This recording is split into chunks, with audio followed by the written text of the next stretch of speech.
नमस्कार साथियों, आपका अपने YouTube चैनल डीपी क्लासेस में आपका हार्दिक स्वागत है। इस वीडियो में हम प्राइवेसी से संबंधित महत्वपूर्ण 20 प्रश्न देखेंगे जो गत परीक्षा में पूछे गए हैं। बिना किसी देरी का आज का वीडियो स्टार्ट करते हैं और ये प्रश्न सभी परीक्षाओं के लिए महत्वपूर्ण होगा। तो आज का पहला क्वेश्चन, सुधा, पीयूष, सोम, अमीय, जीवन, उदक, अमी, मधु, यानी ये किसके पर्यायवाची है? तो इसका सही आंसर क्या होगा दोस्तों? तो इसका सही आंसर हो जाएगा अमृत के पर्यायवाची हैं। अमृत को सुधा भी कहते हैं, पीयूष भी कहते हैं, सोम भी कहते हैं, अमित मिय भी कहते हैं, जीवन, उदक भी कहते हैं, अमी, मधु, ये सभी अमृत के पर्यायवाची हैं। क्वेश्चन नंबर 2, कपीस यानी बानरों का स्वामी भगराजा, इस मानी होता है राजा, कपि मानी होता है बांदर, यानी बांदरों का राजा। तो किसको कहा जाता है? अंजनी पुत्र, किसे पवन सूत्र, मारुति, महावीर, ये किसके पर्यायवाची हैं? तो ये हनुमान जी के पर्यायवाची है। कहते हैं ना कि अंजनी के पुत्र, हनुमान जी के माता का नाम अंजनी था। मारुति कहते हैं हनुमान जी को, और कपीस भी कहते हैं, यानी वानरों का राजा हनुमान जी को कहते हैं। क्वेश्चन नंबर 3,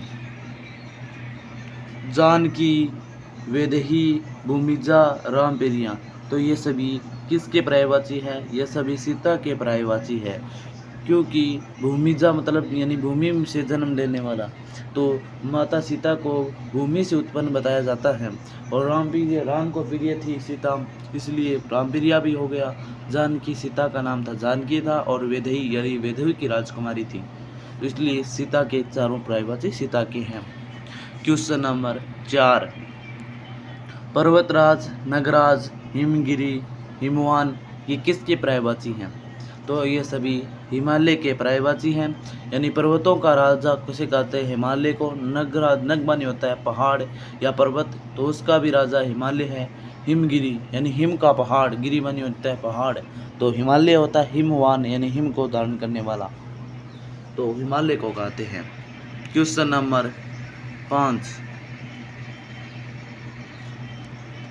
जातुधान, दैत्य, दानव, निशाचर, तमिचर, धनुज, राक्षस, मायावी, रजनीचर, सुरारी, तो ये सभी किसके पर्यायवाची हैं? तो ये सभी असुर के पर्यायवाची हैं। जातुधान आपको याद नहीं है, जो आपको याद है वही याद ना करें, जो याद नहीं है वो आप याद कर लें। याद है वो तो आप याद रह जाती है, जो आपको नहीं आते वही याद रटे या याद कर लें। जातुधान पता नहीं होता है। दैत्य हमें पता है कि दैत्य का राक्षस भी होता है, दानव भी होता है। निशाचर यानी रात, निशा का होता है रात, रात में आचरण करने वाले, विचरण करने वाले होते हैं राक्षस। रजनीचर, रजनी मानी होता है रात, यानी रात में विचरण करने वाले राक्षस ही होते हैं, असुर होते हैं। सुरा अरि यानी सुरारी का संधि विच्छेद करेंगे तो क्या बनता है?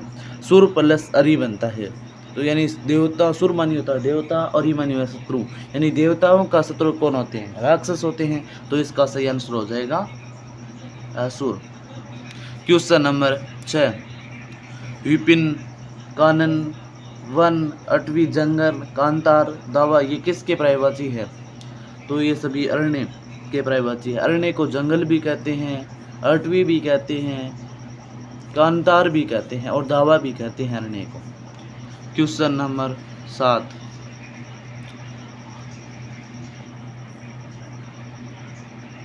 क्वेश्चन नंबर 7, तम, तिमीर, तमिश्र, अंधेरा, तमस, ये किसके पर्यायवाची हैं?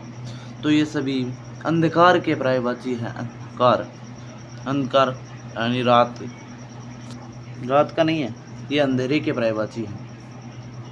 अंधकार। अग्नि के कौन कौन से पर्यायवाची है? कमेंट में बता देना आपको आता है। जल के भी और रात के भी कमेंट कर देना दोस्तों। क्वेश्चन नंबर 8,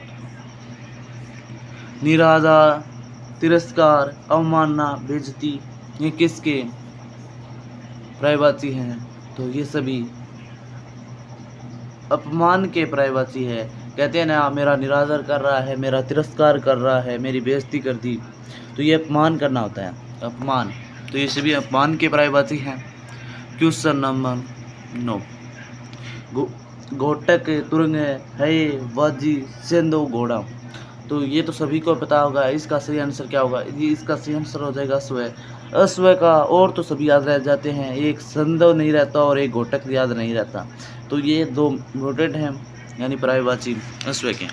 क्वेश्चन नंबर 10, पर, भिन्न, पृथक, दूसरा, अलग, ये सब किसके पर्यायवाची हैं?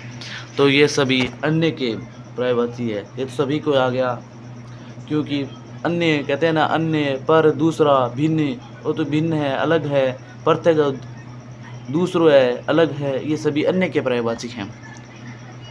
क्वेश्चन नंबर 11, अभिमान है, दभ, द्रप, घमंड, ये किसके पर्यायवाची हैं?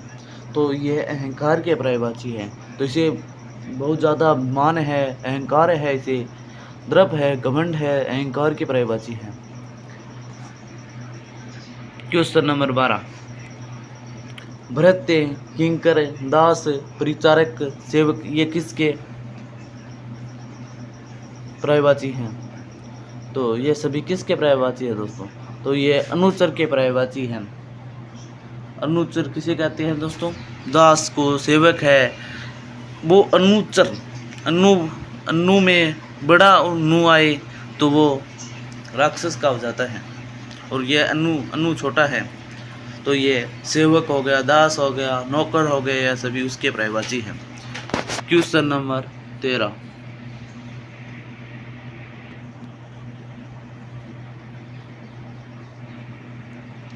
सुख, प्रिय, राम, बीज, दाड़िम। तो सुख, प्रिय किस और राम, बीज, दाड़िम, ये किसके पर्यायवाची हैं? तो ये अनार के पर्यायवाची हैं। अनार के किसके हैं? अनार के। अनार के सभी पर्यायवाची है, यानी सुख जीवन के लिए प्रिय है, जीवन में प्रिय है अनार सभी को। क्वेश्चन नंबर 14, आंसू, नयन नीर, नेजल, नेत्र नीर, नेत्रज। तो ये सभी किसके पर्यायवाची हैं? अंशरू के पर्यायवाची हैं। देखिए, जैसे कि नयन नीर यानी नयन बनी हुआ है आंख, और नीर बनी हुआ है जल, यानी आंखों से जल, तो वो आंसू ही होते हैं। नयन जल हो गया, नेत्र नीर, नेत्र बनी हुई आंख, और नीर बनी होता है जल। तो अश्रु के पर्यायवाची है सभी, याद रखना। आंसू, नयनेर, नयन जल, नेत्र नीर, नेत्रज, अश्रु, है सभी किसके पर्यायवाची हैं? ये सभी अश्रु के पर्यायवाची हैं। क्वेश्चन नंबर 15, पारथ, धनंजय, सव्य साची, गांडीवधारी, ये किसके पर्यायवाची हैं? तो ये सभी को पता होगा, ये अर्जुन के पर्यायवाची हैं। तो ये सभी अर्जुन के पर्यायवाची हैं। अर्जुन, आपने महाभारत देखी होगी, उसमें कहते हैं श्री कृष्ण कि पार्थ आगे बढ़ो, तो ये सभी गांडीवधारी भी अर्जुन को कहते हैं। क्वेश्चन नंबर 16, अविचल, स्थिर, दृढ़, अचल, ये किसके पर्यायवाची हैं? तो ये अटल के पर्यायवाची है। ये तो अपनी बात पर अविचल है, यानी अपनी बात पर मुक्ता नहीं है। स्थिर है, दृढ़ है, इसका लक्ष्य दृढ़ है, अचल है, अटल है। क्वेश्चन नंबर 17, संप्रभात, श्रेष्ठ, कुलीन, योग्य, ये किसके पर्यायवाची हैं? तो ये अभिजात के पर्यायवाची हैं। तो ये सभी अभिजात के पर्यायवाची हैं। संप्रभात हो गया, श्रेष्ठ हो गया, कुलीन, योग्य, अभिजात हो गया। दोस्तों, अभी तक आपने चैनल को सब्सक्राइब नहीं किया तो दोस्तों चैनल को सब्सक्राइब कर लें, ताकि आपको ऐसे ही प्रश्नों की क्लास उपलब्ध हो सके। तो क्वेश्चन नंबर 18, वहनी, कृषाणु, अनल, पावक, वेशवानर, ज्वाला, धनंजय, दहन, आग, ये किसके पर्यायवाची हैं? तो ये सभी अग्नि के पर्यायवाची हैं। मैंने पहले कमेंट करने को बोला था, आपने कर दिया होगा। तो ये सभी अग्नि के पर्यायवाची हैं दोस्तों। अग्नि के पर्यायवाची आ गए थे, तो जल के बता देना और बादल के बता देना। तो क्वेश्चन नंबर 19, अपराजय, अदम्य, अपराजित, अजित, ये किसके पर्यायवाची हैं? तो ये सभी अजय के पर्यायवाची हैं, यानी जिसे जीता जा सके, जिस पर विजय प्राप्त की जा सके, अजय, जिसकी जीत हो, जिसे जीता नहीं जा सके। तो ये सभी अजय के प्रवासी हैं। क्वेश्चन नंबर 20 और आज का अंतिम क्वेश्चन। अपूर्व, भूपूर्व, अनूठा, अनोखा, निराला, अद्वितीय, तो ये इसके किसके पर्यायवाची हैं? तो ये सभी अनुपम के पर्यायवाची हैं। अनुपम को याद रखना दोस्तों, जो आपके नहीं याद हो रहे हैं वो याद करने की कोशिश करें, जो आपके पहले से याद है उन पर जोर मत दिया करें, अंडरलाइन कर लिया करें, जिसे आप याद नहीं है आपके उनके अंडरलाइन करें। तो इसका सही आंसर क्या होगा? अनुपम हो जाएगा। तो अपूर्व, भूपूर्व, अनूठा, अनोखा, निराला, अद्वितीय, ये सभी अनुपम के पर्यायवाची हैं। थैंक यू दोस्तों पूरा वीडियो देखने के लिए, और चैनल को सब्सक्राइब कर लें, लाइक एंड शेयर कर दें अपने दोस्तों के साथ, व कमेंट करके उनसे बताएं कि ये वीडियो आपको कैसा लगा। अच्छा लगा है तो लाइक करके देना, और सभी भर्तियों के लिए ऐसे ही हम महत्वपूर्ण प्रश्न देखेंगे, व्याकरण से संबंधित सभी टॉपिकों के महत्वपूर्ण प्रश्न देखेंगे। तो इसलिए चैनल को सब्सक्राइब कर लें, बेल आइकन दबा दें। धन्यवाद पूरा वीडियो देखने के लिए।